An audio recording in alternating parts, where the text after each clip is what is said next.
Nesse nosso terceiro bloco, continuamos falando da Defensoria Pública na Constituição Federal e, dando sequência, falávamos sobre direitos humanos. Pois bem, sobre direitos humanos é atribuição da Defensoria Pública, e isso está na Constituição. Outrora, antes de aparecer na Constituição, isso estava na atribuição da Defensoria Pública no plano da lei. E qual lei é essa? A Lei Complementar 132. Então, faça um destaque.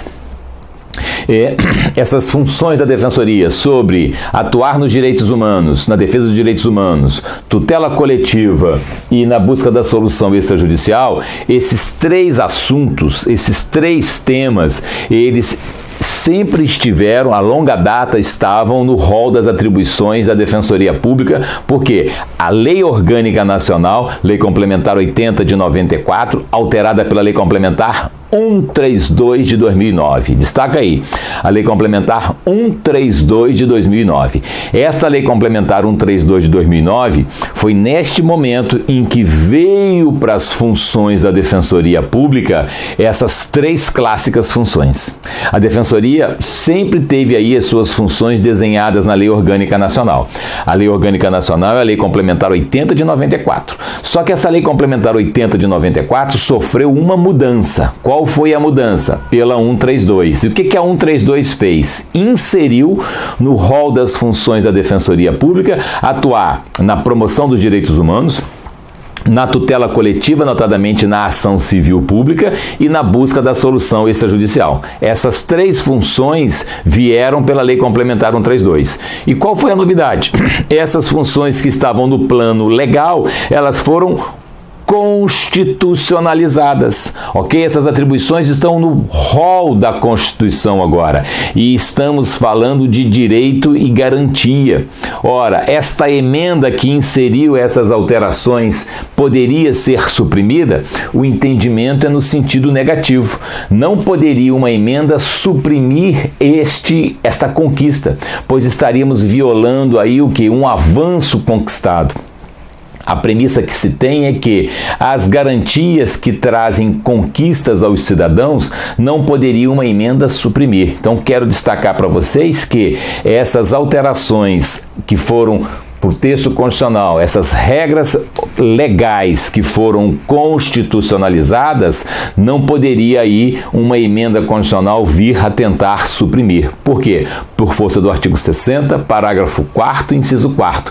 Nós estamos diante de garantias e não poderia uma emenda constitucional suprimir esta conquista, pois senão estaríamos diante de um retrocesso. É o princípio do não retrocesso, ok?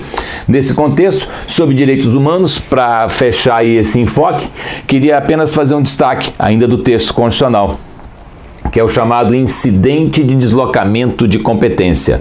Sobre isso, importa destacar a Constituição Federal, no artigo 109, incisos 5A e parágrafo 5º. Então, o incidente de deslocamento de competência é um instrumento excepcional, não é comum no dia a dia, porém pode ser que surja uma perspectiva onde haja a sua aplicação. E como é que acontece isso? Imagina só uma hipótese onde a Justiça Estadual esteja julgando uma questão que envolva violação de direitos humanos. Tá, a questão estaria na competência da Justiça Estadual. Poderia esse assunto ser deslocado, ter a sua competência deslocada para a Justiça Federal? Ora, essa é a hipótese que trata a Constituição Federal, no artigo 109, inciso 5, letra A, e o parágrafo 5º. Diz lá: compete aos juízes federais, inciso 5A, as causas relativas a direitos humanos a que refere o parágrafo 5º. E o que diz o parágrafo 5º? Diz o parágrafo 5º do 109 da Constituição Federal, com redação dada pela emenda 45. Nas hipóteses de grave violação dos direitos humanos, o Procurador-Geral da República, com a finalidade de assegurar o cumprimento de obrigações decorrentes de tratados internacionais de direitos humanos, do qual o Brasil seja parte, poderá suscitar perante o STJ, em qualquer fase do inquérito ou processo, o incidente de deslocamento de competência para a Justiça Federal. Ou seja, numa hipótese de grave violação de direitos humanos sob o tema que o Brasil tem tratado internacional, se o tópico tramita na Justiça Estadual, é possível que isso tenha sua competência deslocada para a Justiça Federal. São pouquíssimos casos na prática, mas é um tema que instiga uma questão de prova, ok? Pois bem, direitos humanos é de uma importância extrema. Ele pode aparecer não só dentro de direito constitucional, dentro de princípios institucionais, como na própria cadeira, na própria disciplina específica. No concurso da Defensoria Pública hoje, nós temos a disciplina chamada Direitos Humanos. Sobre direitos humanos, relevante destacar as questões que envolvem tortura. Eu vou mais à frente falar com vocês. Existe uma resolução que dispõe sobre o combate às práticas de tortura. Existe a resolução da Defensoria Pública aqui do Rio de Janeiro, que dispõe sobre isso. Ela faz um passo a passo, ela dá orientações sobre como proceder nessas hipóteses, e é um tema forte, com uma probabilidade grande de aparição em prova. Tá, eis aí as principais funções. Importa agora destacar para vocês, ainda no artigo 134 caput, o tomador do serviço. Quem são? Os necessitados. Perceba, nós falávamos, nós destacamos aqui no início do encontro as perspectivas referentes a quê? Nós falamos que a Defensoria Pública é uma instituição, falamos das suas funções e importa agora falar do tomador do serviço. Perceba que o viés onde estamos desenhando aí as regras importantes para o concurso que você vai fazer aqui no Rio de Janeiro, elas são bem incidentes. Aliás, isso serve não só para o Rio de Janeiro, como a Defensoria Pública da União, a Defensoria de todos os estados, a Defensoria do Distrito Federal, tá? A utilidade aí, ela é ecumênica, serve para todos. Olha só, nós temos então o quê? Sobre Defensoria Pública, um tripé. Eu preciso que você busque o seu raciocínio dentro dessa trilogia. Temos uma instituição, que ela presta um serviço em favor do necessitado. Esses três temas são fundamentais. Eles estão sempre em todos os concursos. Por favor, preste bastante atenção. Potencializa bem esse estudo em razão da probabilidade extrema de sua aparição. Em todos os concursos aí que tivemos, isso esteve presente de forma maciça e a perspectiva é a mesma, que esteja presente também de forma maciça, ok? Eu preciso que você conheça a instituição, você precisa que você conheça o serviço que ela presta e o tomador do serviço. Pois bem, imagine então, eu pergunto, qual o nome do cara que bate a porta da Defensoria Pública? Ora, a Defensoria Pública presta um serviço. Ela é prestadora de serviço. Que serviço é esse? De assistência jurídica. Qual é o serviço que a Defensoria Pública presta? Orientação jurídica, promoção dos direitos humanos, defesa em todos os graus e âmbito judicial e extrajudicial. Aqui na Justiça Multiportas, ela atua na defesa dos direitos individuais e coletivos. Pois bem, a Defensoria Pública é uma instituição que presta serviço. Genericamente, que serviço é esse? Serviço de assistência jurídica. Assistência jurídica é gênero, do qual são espécies: a assistência extrajudicial e a assistência judicial. Pois bem, prestador do serviço, serviço, e me fale do serviço. Perdão, prestador do serviço, serviço e tomador do serviço. Quem é o tomador do serviço? Existem várias expressões. Eu queria que você guardasse a mais popular de todas, que é também a mais técnica. Qual o nome do cara que bate a nossa porta?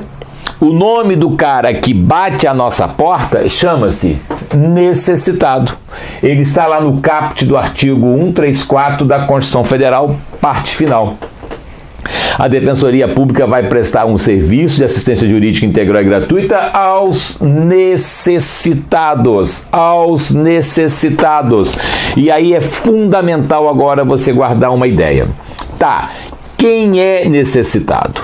A palavra necessitado também se usa assistido, Também se usa hipossuficiente.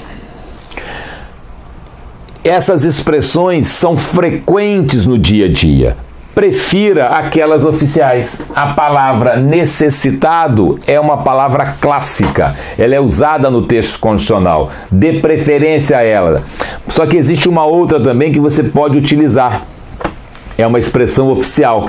Esta aparece na Lei Complementar 80, lá na Lei Orgânica Nacional, notadamente no artigo 4º, no inciso 7. Diz o artigo 4º, inciso 7.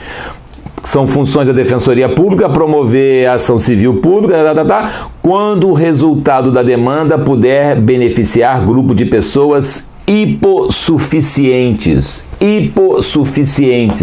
Eu preciso que você guarde essa ideia. Então, temos aqui necessitados ou assistidos ou hipossuficientes. Essas expressões, elas são extremamente relevantes para que você, na sua escrita na prova ou nas opções, se for múltipla escolha, na hipótese que você, dependendo do concurso que você optar, que você possa preferir. Qual o nome do tomador do serviço? Existem várias expressões populares. Vamos ficar com as expressões técnicas. A primeira qual é? Necessitado. Uma segunda qual? Assistido. Expressão comum. Ela aparece também no artigo 4º A. Diz lá, vou ler para vocês, artigo 4A. São direitos dos assistidos da Defensoria Pública. Opa! Com isso vamos oficializar 3 expressões. Qual é a primeira? Qual o nome do tomador do serviço? Primeira expressão, necessitado. Também serve hipossuficiente. Está na Lei Orgânica Nacional, artigo 4, inciso 7. Também serve assistido da Defensoria Pública. Está onde? Também na Lei Orgânica Nacional, artigo 4A. Pois bem, e aí, quem é necessitado? É o tomador do serviço. Importante agora que você faça aí um adendo, porque nós vamos daqui a pouquinho falar de uma outra expressão, que é o chamado vulnerável. E em cima disso, vamos mais à frente também alinhavar o chamado custos vulneráveis. O fiscal da vulnerabilidade, a Defensoria desempenha essa função. Mas eu quero que nesse primeiro momento você guarde a expressão primeira oficial. Qual o nome do tomador do serviço da Defensoria Pública? O nome do tomador do serviço da Defensoria Pública é necessitado. Expressão sinônima, assistido da Defensoria Pública. Expressão outra, hipossuficiente. Pois bem, essa expressão, ela tem um duplo sentido. Necessitado divide-se em econômico e jurídico. Quem é necessitado econômico? Diz-se que o necessitado econômico é aquele que não tem condições financeiras. É a hipótese clássica da atuação da Defensoria Pública em favor do pobre. É aquela pessoa que tem um rendimento baixo ou nenhum e ela não tem condições de sustento próprio e ela busca sempre o quê? O serviço gratuito. O necessitado econômico clássico é a hipótese de uma pessoa física que busca a justiça para demandar em relação aos seus direitos. O necessitado econômico é clássica a hipótese. Pois bem, é muito comum você encontrar o necessitado econômico, que é a regra onde o pressuposto da atuação da Defensoria Pública forçosamente vai se passar por um critério. Vai haver uma análise criteriosa quanto às condições financeiras desse cidadão. Sobre isso, eu preciso que você já faça uma referência. Existe uma deliberação da Defensoria Pública do Rio de Janeiro, que é a deliberação número 124. A deliberação 124 da Defensoria Pública do Rio de Janeiro, ela traz lá critérios objetivos para fins de gratuidade. E ela busca estabelecer o quê? Um teto. Até quantos reais uma pessoa física pode ganhar para fazer jus à gratuidade? Tem lá critérios sugestivos. Ela diz, uma pessoa física com uma renda individual de até 3 salários mínimos, ou uma renda familiar até 5 salários mínimos. Nestas hipóteses, estaríamos diante de uma presunção de que aquela pessoa não tenha condições financeiras, logo automaticamente faria jus aos serviços da gratuidade. Estamos diante de quem? Do necessitado econômico. Necessitado econômico é aquele que não tem condições do seu sustento. E ele vai ganhar até quanto? Temos lá critérios objetivos, tá? Esse critério objetivo serve para a pessoa física. Você vai encontrar também na mesma deliberação que esse critério objetivo serve para a pessoa física e existem também critérios objetivos para a pessoa jurídica. É possível a Defensoria Pública atuar em favor do necessitado econômico quando esse for pessoa jurídica? Sim, isso já caiu muito em prova. Eu preciso que você tenha isso muito bem resolvido. Sim, pode. O tema foi controvertido, hoje não há mais controvérsia. O Código de Processo Civil diz que pode sim a Defensoria Pública atuar em favor de pessoa jurídica. A Lei Orgânica Nacional da Defensoria Pública, notadamente no artigo 4º, no seu inciso 5, diz lá: compete à Defensoria Pública exercer mediante recebimento dos autos com vistas, ampla defesa contraditória em favor de pessoas naturais e jurídicas. Artigo 4º, inciso 5 da Lei Orgânica Nacional. Cabe sim à Defensoria Pública atuar em favor de pessoa jurídica. E o CPC, no artigo 98, diz lá, ao falar da gratuidade, diz: a pessoa natural ou jurídica, brasileira ou estrangeira, com insuficiência de recursos, fará jus à gratuidade de justiça. Então, quero que você constate e não tenha a menor dúvida que pode sim a Defensoria Pública atuar em favor de pessoa física e também pessoas jurídicas. Estamos aí no status de necessitado o quê? Econômico. E vem a deliberação 124 e traz critérios objetivos. Até quantos reais o sujeito poderia receber de remuneração para fins de fazer jus à gratuidade? Vem a norma e traz critérios objetivos. Esses critérios objetivos, eles representam uma regra. A própria norma traz exceção a esta regra, temática que veremos mais à frente. Mas o que eu preciso que você tenha neste primeiro momento é que hipótese? Eu preciso que nesse momento você saiba que o tomador do serviço quem é? Necessitado ou assistido da Defensoria Pública ou hipossuficiente, que é gênero compreendendo duas modalidades. O primeiro, necessitado econômico, e o segundo, necessitado jurídico. No necessitado jurídico, nós vamos encontrar aqui a questão da vulnerabilidade. Aqui importa um detalhamento. Na vulnerabilidade, ou seja, no necessitado jurídico, não se faz um exame quanto à condição financeira. Existem dois clássicos exemplos onde o defensor público atua em favor do necessitado jurídico. Esses dois clássicos exemplos estão onde? Eles estão na Lei Complementar 80, notadamente no artigo 4º, sempre é o artigo 4º, né? Nos incisos 14 e 16. Qual é a primeira hipótese? Vou começar pelo 16. Compete à Defensoria Pública exercer a curadoria especial nos casos previstos em lei. Ora, o defensor público, quando atua na condição de curador especial, ele exerce uma função atípica. O tomador do serviço aí, estamos diante do chamado necessitado jurídico. Aqui não se faz exame quanto à condição financeira. A Defensoria Pública atua independentemente da condição financeira do cidadão. Tá.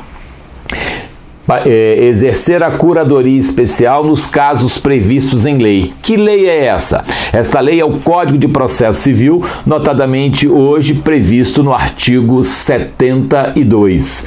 De acordo com o 72, parágrafo único, a curadoria especial, está lá no caput os casos onde o juiz nomeia a curadoria especial, e diz lá no parágrafo único que a curadoria especial é desenvolvida, ela é desempenhada pela Defensoria Pública. Pois bem, primeira hipótese. Outra hipótese, onde a Defensoria Pública atua numa função atípica. Estávamos e continuamos falando sobre o necessitado jurídico. A outra hipótese qual é?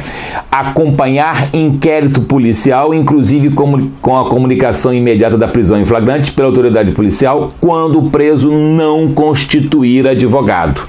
Essa é a segunda hipótese. Tem outras hipóteses que nós vamos continuar desenvolvendo isso no nosso próximo bloco, ok? Até daqui a instantes.